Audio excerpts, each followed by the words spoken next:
Fawn and Matt. We're an interracial couple with 2 kids wanting to do something that highlights the power of friendship and what it means to be in the company of true friends. We're going to move our society away and out of the loneliness epidemic and into a friendlier, happier world. Welcome to our friendly world. Better, stronger, together. Welcome back to our friendly world, everybody. Hello, everybody. I've said this before. And I'll say it again. And I'll say it again. Every meeting is destined and has influence on us. Every meeting I'm talking about, you're walking on the sidewalk on a busy street and someone passes by, like, you cross each other's paths for a split second. Mm-hmm. That is a destined meeting. There's like hundreds of those every day. Exactly. For me. Exactly. And that's not even talking about anybody else. So I'm saying every meeting is destined and has influence on us. It changes us in ways we may not even recognize, but it does happen. That's my belief. I feel like it's so important to come into the present time, to feel the power of the present and have the capacity to appreciate someone. To look carefully at who you're looking at and identify our past hurts. Some people are a mirror to the past pain that we have. What if we can wipe the mirror to just see the person and not our past? Okay, so I was talking to Farnoosh. Hello. We've been talking a lot on the phone lately, thank goodness. Saved my life, guys. Saving my life, talking to friends. Talking to Farnoosh in particular. So anyway, I feel like lately to have just privacy, not that... Okay, I'm skipping ahead. So when I talk to Farnoosh, I go into a private space so that no one can hear me. It's not that I'm saying anything secret or anything like that. I think being a mom, we live in a tiny house and we're always in each other's businesses. House isn't that tiny. It's a tiny house. Anyway, so what I'm saying is that sometimes you just want a cocoon or sanctuary. Sacred space was what I was thinking. Thank you. Perfect description. Sacred space. So I'll take it where I can get it. So like sometimes I go into my voice booth where I record. Or I'll go in the car and just sit there and talk. Or I can't even really go on a walk because you never know who's like jogging behind you. That is true. Right? So a couple of days ago we were talking. I had the earbuds in my ear where I'm talking to Farnoosh on the phone. And I'm walking in our yard. I'm facing the house. My back is to the street. I'm in our yard. And someone's like saying something, but I don't turn around because I figure it's one of the neighbors talking to another or asking a neighbor something. Mm-hmm. And plus, I was in such a deep conversation with Farnoosh that I didn't want to turn around. Right. But something made me turn around, and I see this woman standing in our walkway, and I felt annoyed immediately because the look on her face triggered me. It's so funny because Farnoosh was on the other end. You could hear everything. And so Farnoosh was saying, she's not yelling at you. She knows me so well because I was like, immediately. What's this witch with a bee doing? Like, what do you want from me? Why are you yelling at me? Is what I was thinking. I was just like, here comes... Again, it's my own past trauma. And this is what Farnoosh pointed out. She's like, it's your past trauma. This lady was not yelling at you. She's not yelling at you. I'm so used to, given our history, like all the places we've lived, the way I get treated by people.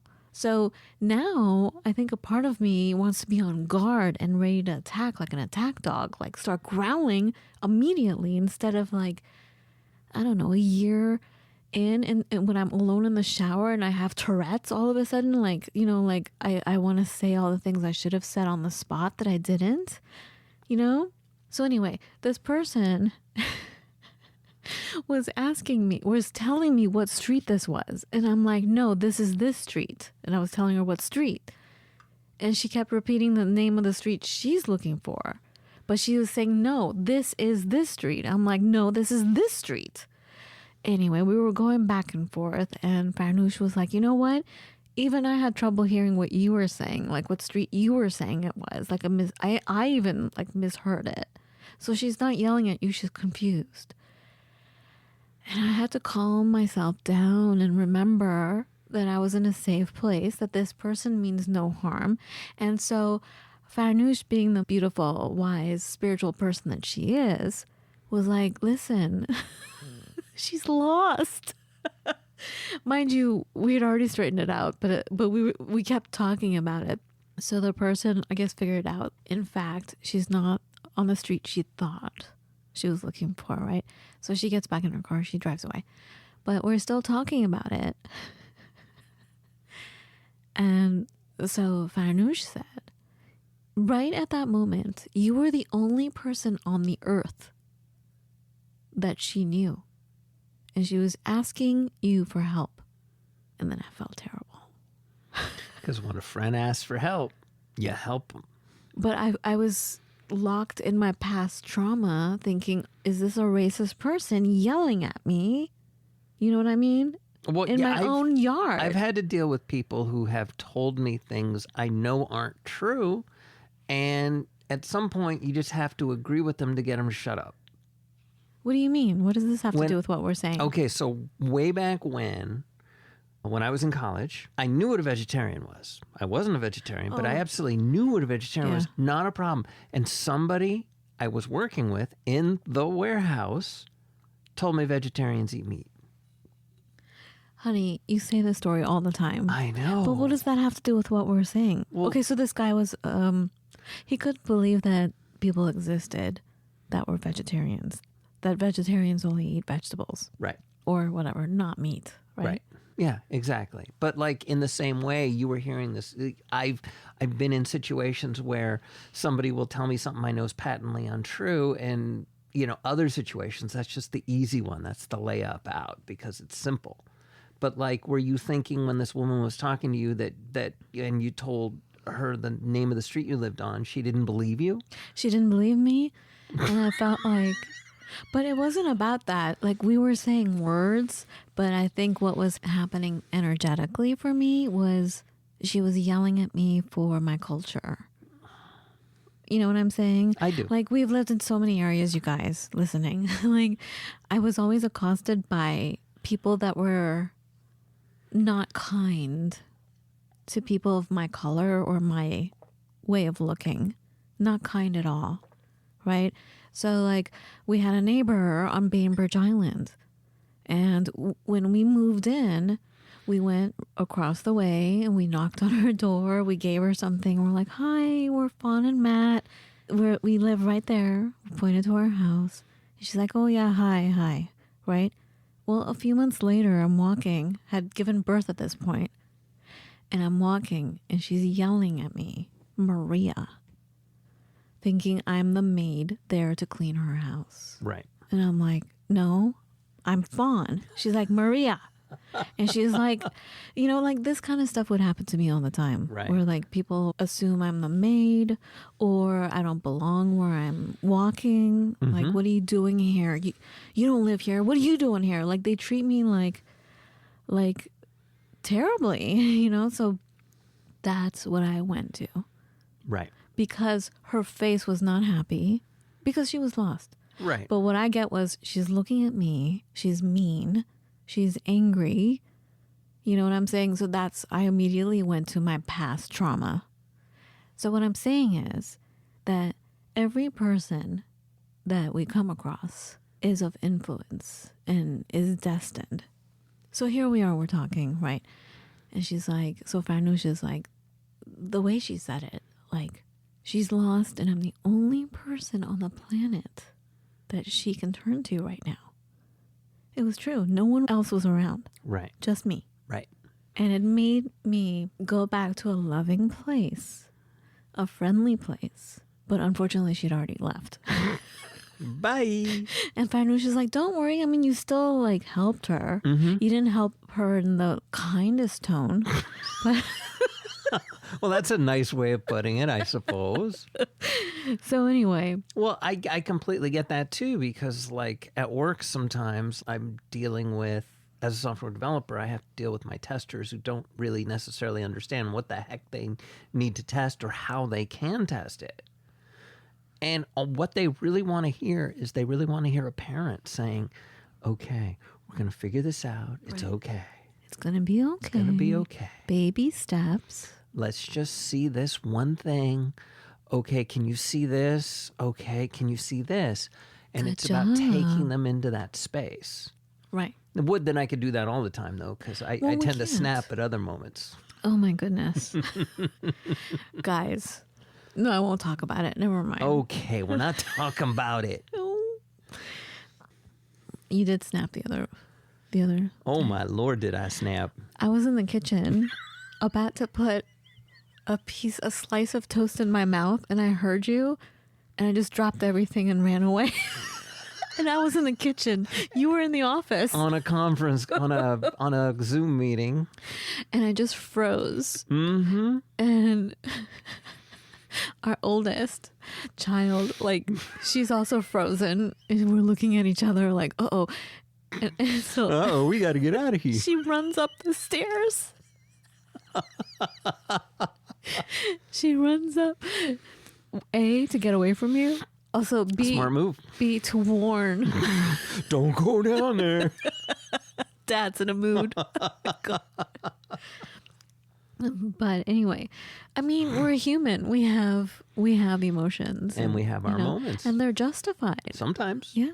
I mean, so what I'm saying is it's hard to get along with everyone today, especially these days, right? It's hard. Everyone, I mean, my goodness, there's so much going on.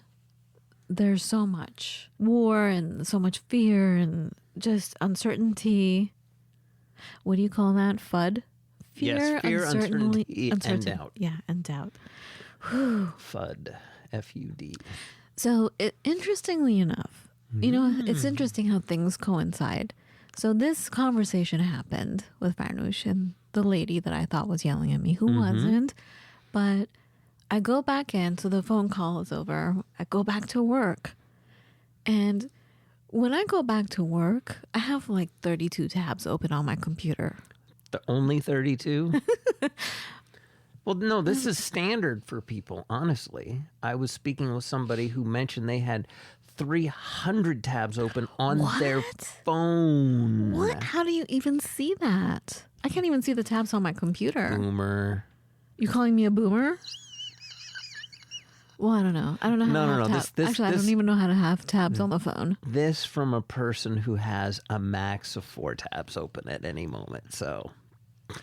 So anyway, what I'm trying to say is I go back to my desk to get some work done, but I never usually can't go to work immediately because I have so many tabs open and I'm like, oh, that's right. This person just posted a video, right? You know, or, you know, I follow other podcasters. I'm like, what are they talking about today? Right. Like, what's going on?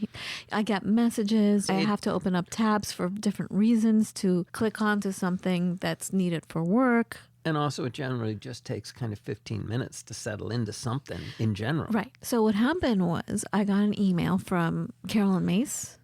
Not that she emailed me personally, but she uploaded a video. She had a video. And I'm like, what is she saying today? And she was talking about exactly what we were talking about. The Enchanted Stranger is what she called it. She talks about archetypes and how this could be an archetype that she's going to create, like an enchanted stranger. But I've been talking about this for years, Matt. If you go back to our podcast like 2.5 years ago, about Subculture Joe and how everyone we meet fundamentally moves us and changes us and pretty much can change the trajectory of where we're headed. In the course of one conversation, for sure. Or a glance even. Sometimes. I generally need a bit more, but yeah, I get it. So what she was talking about was kind of related, different, but still related. But she said, just like things being hard today, right? Mm-hmm. And she goes, but this is the world we were born into, and this is the world we have to deal with. That's your only choice. Are you going to, or are you not going to? whatever it is you're doing. You know what I'm saying? Right. You have to deal with it. So I'm just, I'm only speaking of it in terms of friendship and people we come in contact with, right? So this is the world we are born into. Everything that's happening, that's what we were born into. So are we going to engage with it or not engage with it? What are we going to do? So the people that we come across, the people that we meet, how are we going to deal with that? Are you going to engage in a loving way, or are you going to engage in war? Now, sometimes you have to engage in war, unfortunately. Maybe I'm wrong. I don't know. I've just been going back and forth in my head. If someone is bound to kill you, that's their only that's their only, what's the word? That's their only goal, is to kill you. Well, you can't, love is not going to win in that situation. Aikido teaches us how to handle that kind of a situation, right? Remind me again, because if someone is just out to end you, there's no harmony to be had. Well, you bring them to the realization that A, they can't do that, and B, they're only going to hurt themselves worse by doing it. Right. So the Aikido comes from a place, just to remind everybody, that it's the way of, explain it. It's really peaceful. It's a peaceful martial arts. And especially our school, our lineage taught us that if someone is attacking you, it means that they're out of harmony. And it's your job to take care of your attacker. So is it my turn to explain it now? Sorry. Aikido, Do is way. Aikido is actually translated to the way of harmony with the universe. And it's like if you are standing against the will of the universe, you're going to lose. It's like yelling into a snowstorm. You're not really going to make any progress. It's like ice skating uphill. Again, you're not really going to make a lot of progress.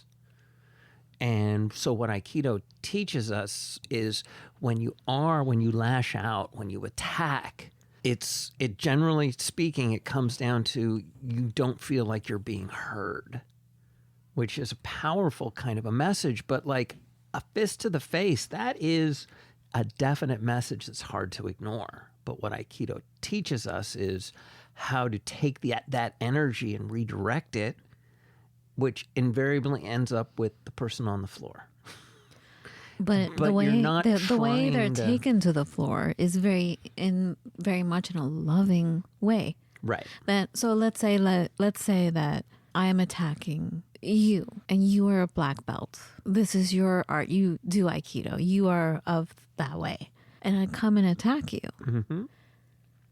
You will throw me and everything happens in a circular motion. Circles after circles after circles, right, until you end up on the ground.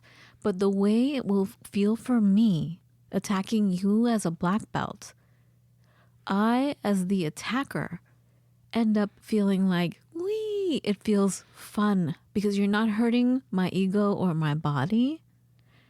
It is actually like done in a very loving way. It feels fun.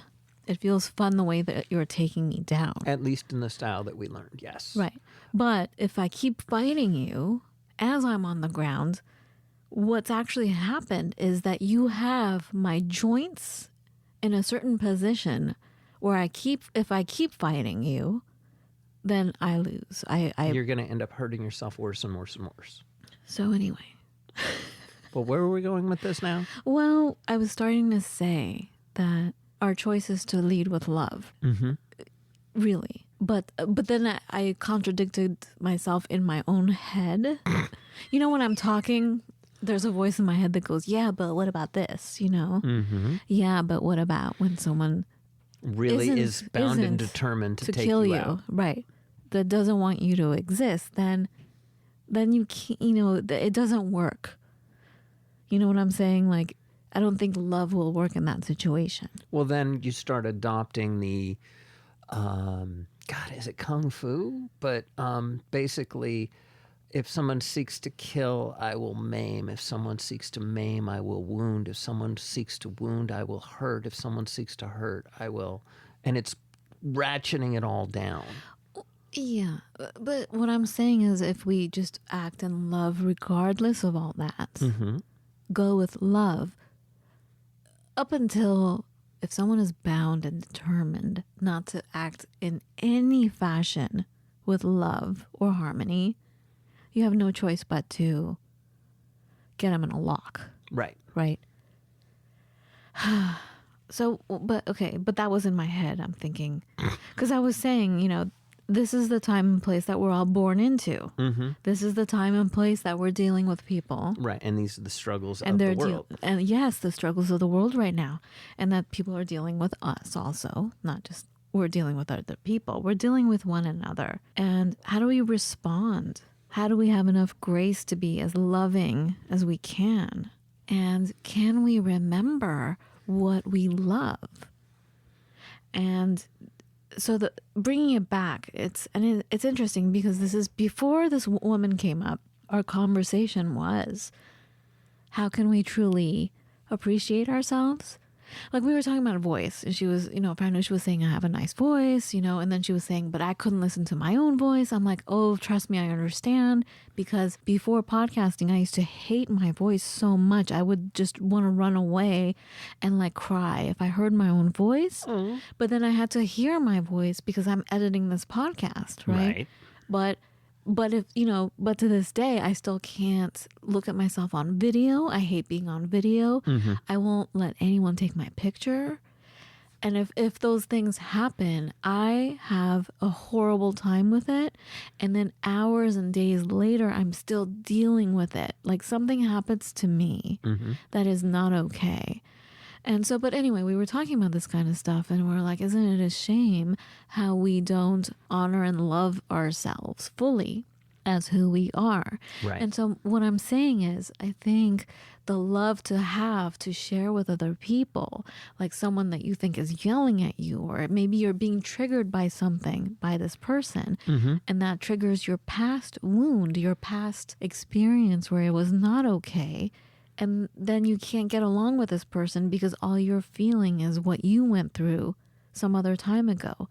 That this person is now, for you, you're putting it on this person. This person has nothing to do with your past. Right. Right? I'm talking about a stranger who's asking you for directions. Right. Right? And so what I'm trying to say is, do we love ourselves? And it's interesting.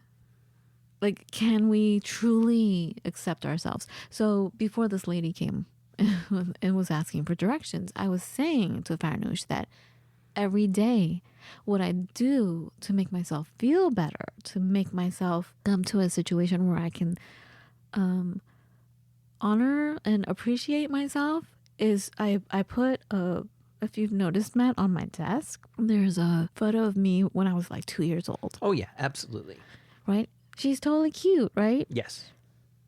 So are you. But see, no, I just want to cry if I see my own image now. Do you know what I'm saying? Like, I can't, but I see this 2-year-old and she's adorable because I'm seeing it as another person. I'm not seeing it as me. I have enough distance from that time to go, oh, what a cute little girl.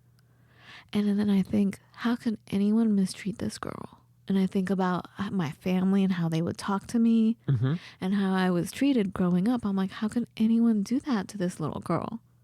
This little girl is precious, right? Right. But every day I'm at work, and because I'm in the industry I'm in, it's very like, it's the entertainment industry, and, I have to have my face on all the time. And so it's like, for me to look at that picture and feel love for this person is in a way making myself feel better about myself and giving myself some love. And what I'm saying is, do we truly love ourselves? And if we can if we can feel that first, if we can be anchored in that, to respect ourselves, the mystery of self, just coming back to that. And what's the consequence of not respecting and not loving ourselves? You can't love other people. And if you do, it's quite superficial, because guaranteed you're going to be triggered in some way because you're not happy with yourself. You're going to fight with this person at some point. And I think that's the key to friendship right there. You have to have a good time with yourself. You have to know yourself. You have to love things about your own self, even the terrible things that you think are terrible, in order for you to appreciate someone else. And so everything, to appreciate the earth, to appreciate the animals, all animals, that includes humans. You know, if you don't feel that love, then nothing matters. We mistreat ourselves and others, we get depressed, and we get lonely.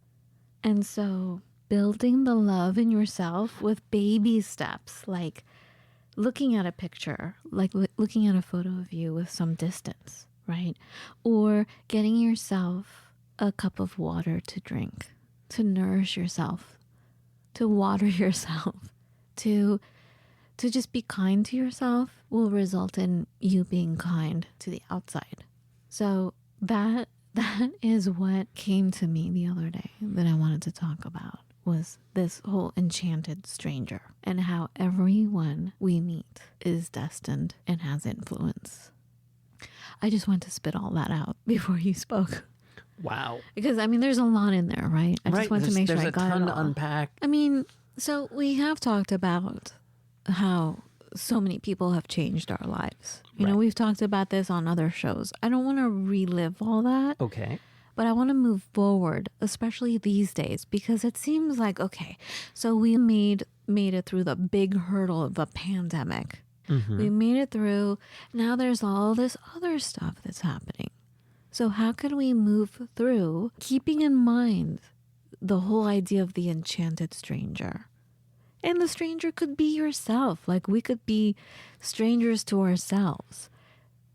How can we be present and loving towards every person that crosses our path, especially these days when we are triggered and we don't necessarily are in a loving place because we are going through something. So what do we do?